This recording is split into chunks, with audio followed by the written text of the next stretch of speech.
Hola, ¿qué tal? Buenos días. Nosotros somos el equipo número 2. Iniciaremos con depresión.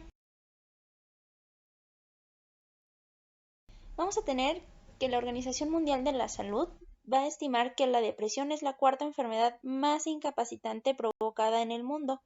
La depresión es la enfermedad psiquiátrica más frecuente y como definición va a ser una enfermedad que afecta el estado de ánimo, los pensamientos y por lo tanto al organismo total. Es un sentimiento persistente de inutilidad, de pérdida de interés por el mundo y de falta de esperanza en el futuro que modifica negativamente la funcionalidad del sujeto. Como etiología, pues la mayoría de los investigadores cree que la depresión es el resultado de la interacción entre las características biológicas y vulnerabilidades fisiológicas de una persona y la frecuencia de sucesos estresantes o situaciones difíciles de superar en su vida. El trastorno depresivo mayor se presenta en una prevalencia estimada del 15% y en las mujeres puede alcanzar hasta el 25%.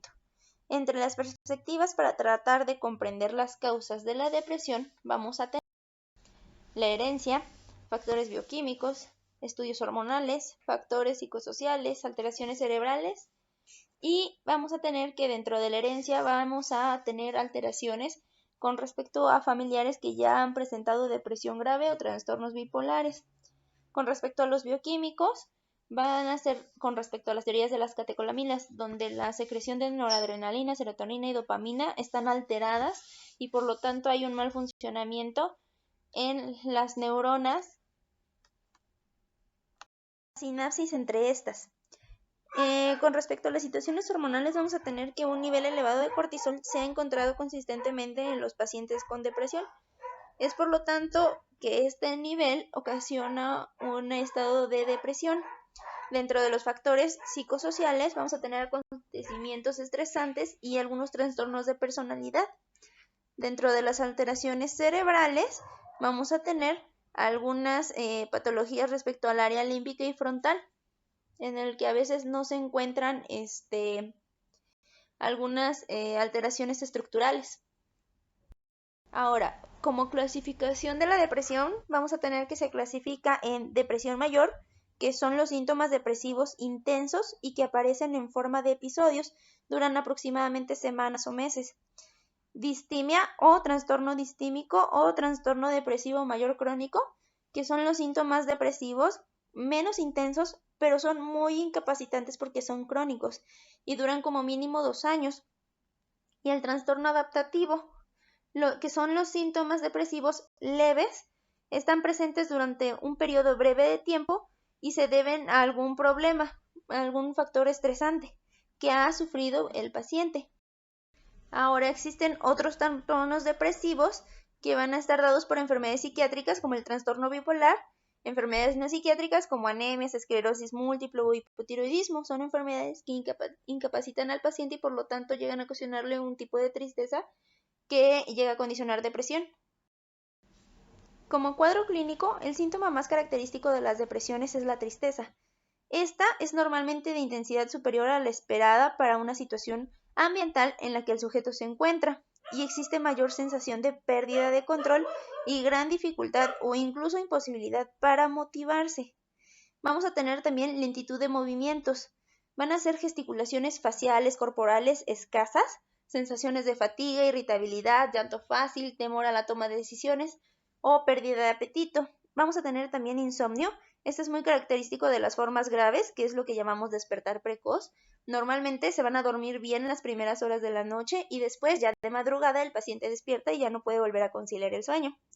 También un síntoma particularmente grave es la anedonia, que consiste en una dificultad enorme para disfrutar de las situaciones y condiciones de la vida que antes de enfermedad le producían placer al paciente.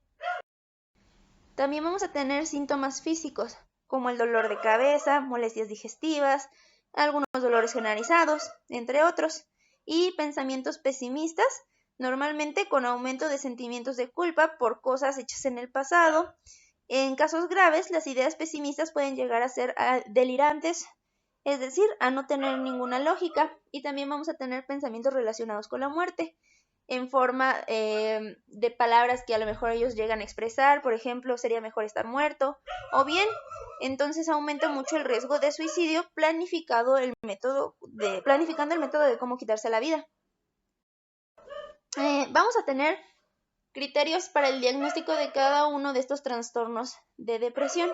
Dentro de los criterios diagnósticos del trastorno de depresión mayor, según la DSM-5, vamos a tener que se va a dividir en un apartado A, que van a ser 5 o más de los síntomas siguientes que han estado presentes durante el mismo periodo de 2 semanas y representan un cambio de funcionamiento previo. Al menos uno de los síntomas es estado de ánimo depresivo o pérdida de interés o de placer. Entonces, como uno, vamos a tener que el estado de ánimo deprimido va a ser la mayor parte del día, casi todos los días, según se desprende de la información subjetiva o de la observación por parte de otras personas. Disminución importante del interés o el placer por todas o casi todas las actividades, la mayor parte del día o casi todos los días. Pérdida importante de peso, sin hacer dieta o aumento de peso o disminución del aumento del apetito, casi todos los días. Insomnio o hiperosmia, casi todos los días. Agitación o enlentecimiento psicomotor, casi todos los días. Fatiga o pérdida de energía, casi todos los días. Sentimiento de inutilidad o culpabilidad excesiva o inapropiada, que puede ser delirante, casi todos los días. Disminución de la capacidad para pensar o concentrarse o para tomar decisiones, casi todos los días. Y pensamientos de muerte recurrentes. Ahora, dentro del apartado B vamos a tener que los síntomas causan malestar clínicamente significativo o deterioro social, laboral u otras importantes áreas del funcionamiento.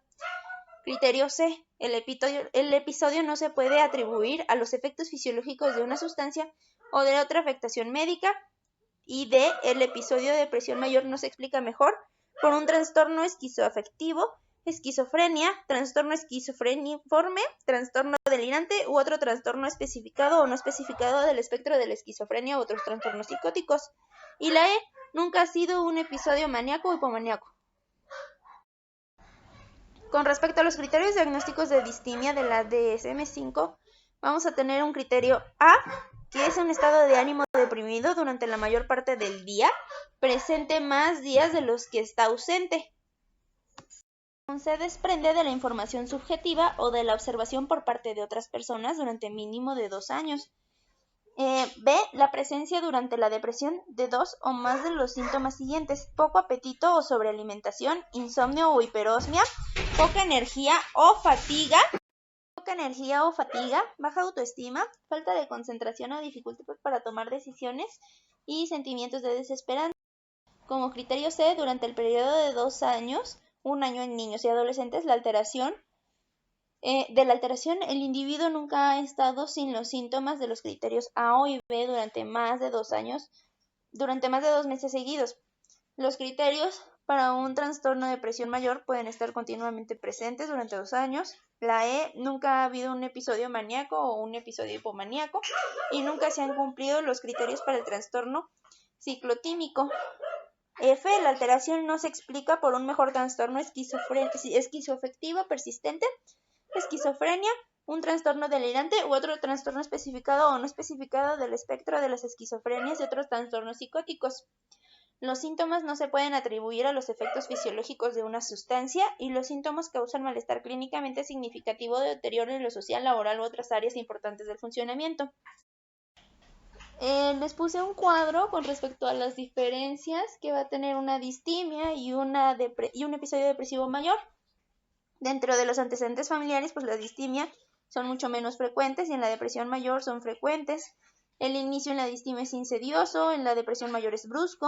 La edad de inicio en la distimia es desde la infancia y la depresión mayor es en la edad adulta.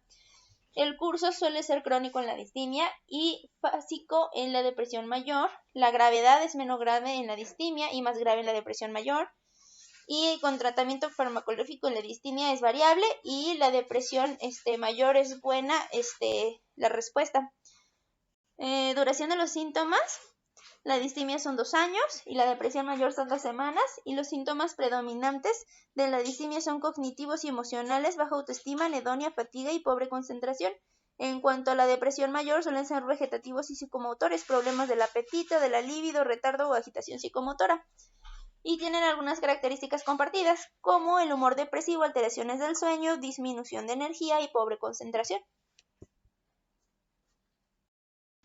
Dentro de los criterios diagnósticos para el trastorno adaptativo, vamos a tener criterio A, la aparición de síntomas emocionales o comportamentales en respuesta a estresante identificable, tiene lugar dentro de los 3 meses siguientes a la presencia del estresante. El criterio B, estos síntomas o comportamientos se expresan clínicamente del siguiente modo. 1. Malestar mayor de lo esperable en respuesta al estrés. 2. Deterioro significativo de la actividad social o laboral o académica. C. La alteración relacionada con el estrés no cumple los criterios para otro trastorno específico del eje 1 y constituye una simple exacerbación de un trastorno preexistente del eje 1 o del eje 2. Los síntomas no responden a una reacción de duelo. Y la E, una vez ha cesado el estresante o sus consecuencias, los síntomas no persisten más de 6 meses.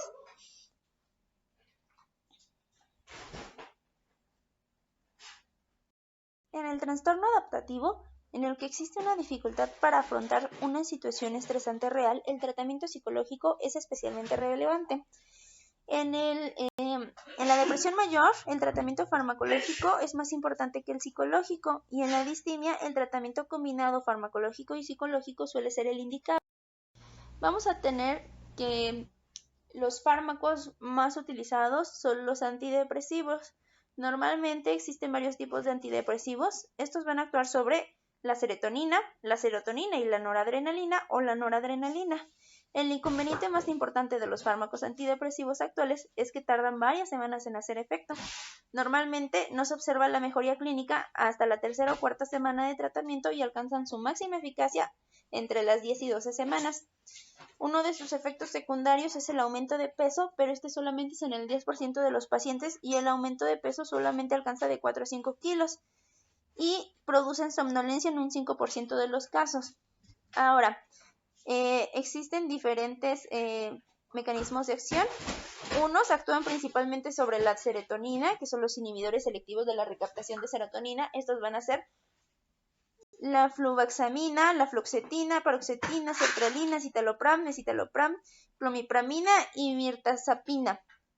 Los otros actúan principalmente sobre la noradrenalina y la serotonina. Estos son imipramina, nortriptilina, venlafaxina y duloxetina. Y los que actúan sobre la noradrenalina, que el más común es la roboxetina. Vamos a tener que además del tratamiento farmacológico tenemos que tener una psicología cognitivo-conductual, también la terapia psicológica interpensolar y vamos a tener también un tratamiento electroconvulsivo, que este es el de electroshock. Normalmente este tratamiento es más eficaz en la depresión mayor muy grave. Bueno, aquí les puse unas tablas donde vemos prácticamente otra vez los fármacos. Como espectro A vamos a tener los inhibidores de la recaptación de la noradrenalina, que vamos a dividirlos en selectivos noradrenérgicos y preferenciales noradrenérgicos. Vamos a tener a los inhibidores de la recaptación de serotonina, que son selectivos serotoninérgicos globales y selectivos serotoninérgicos con bloqueo de los receptores de la 5-HT y de la 5-HT3, preferencialmente serotoninérgicos. Y la C, que van a ser inhibidores mixtos de la recaptación de serotonina y noradrenalina con serotoninérgicos y noradrenérgicos, y antidepresivos atípicos, que van a ser los inhibidores de los autorreceptores noradrenérgicos y serotoninérgicos, como la mirtazapina. Las complicaciones más importantes de los episodios depresivos o los trastornos depresivos, aproximadamente el 15% de los pacientes que sufren depresiones van a presentar un curso crónico.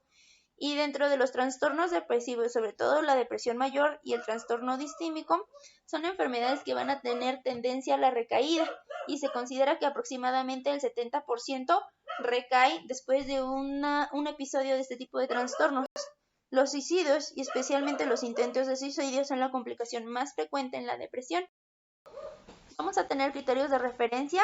Cuando después de 6 meses de tratamiento recomendado no haya respuesta favorable y exista la presencia de síntomas psicóticos o existencia de una recidiva del cuadro depresivo, se deberá referir al médico psiquiatra o geriatra en el segundo nivel que corresponda. Y cuando el paciente represente un riesgo para él mismo, o sea, tenga un intento suicidio, debe ser enviado urgentemente al servicio de psiquiatría y correspondiente y valorar la posibilidad de la contención del paciente. En cuanto a la psicosis, pues tenemos que es una enfermedad grave que se caracteriza por un... Bueno, pues el término de psicosis surge por primera vez. Existen 9 tipos de psicosis, algunos han sido modificados, algunos que... Dentro de los síntomas, pues vamos a tener que son tenemos 3 fases para la psicosis, una fase de pródromo, una fase aguda. Para empezar con el trastorno psicótico inducido por sustancias, tenemos que generar el trastorno psicótico secundario a una enfermedad médica, antes llamado.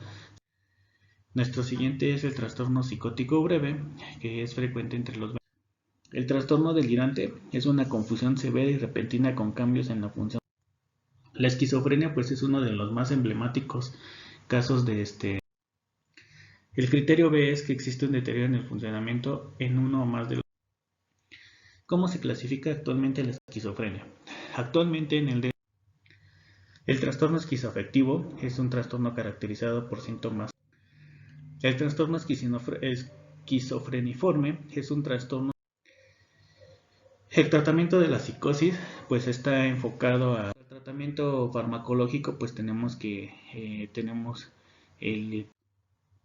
por otra parte, como lo veíamos, pues los trastornos a veces son por otra parte, el trastorno bipolar, pues el trastorno bipolar se va a definir como una afección en la cual una persona presenta periodos de depresión y los síntomas los vamos a dividir en síntomas. De acuerdo a la clasificación del DSM-5, actualmente la catalogación, aquí les puse los tratamientos que vienen en las guías de práctica clínica, que pues dentro de los más utilizados serían medicamentos. Otro de los medicamentos, como les comentaba, que ahorita se están usando, pues son como... En cuanto a los neurolépticos, aquí los más usados son la clozapina y